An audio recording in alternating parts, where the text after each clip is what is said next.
ئیمامی ابن جەوزی ڕەحمەتی خوای لێ بدە فەرمێ سوێن بەخوا ئەگەر بە مردوەکان بوترێ ئاواتان چییە؟ چ ئاواتێک دەخوازن؟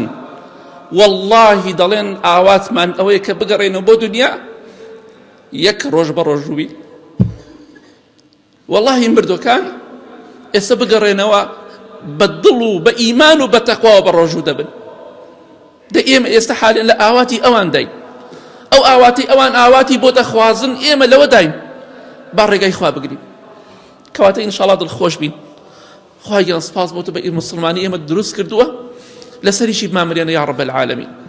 پێغەمبەری خوا فەرمێ صلى الله عليه وسلم لحديثك صحيح بخاري مسلم ده هر کەسێک مانگی ڕەمەزان بە ڕۆژوو بێت بەڵام ئیمانی بە ڕۆژووەکە هەبێ و بە تەمای پاداشتی خوا بێ غفر له ما تقدم من ذنبه، هەرچی تاوان و گوناهی کردووە لەوە پێش خوای گەورە لە هەمووی خۆش دەبێت.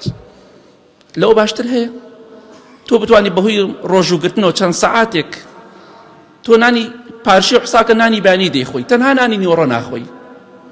خوای گەورە میهرەبان لە هەموو تاوانەکانی پێشوت خۆش ئەبێەوە کە حەقی خوا بێت.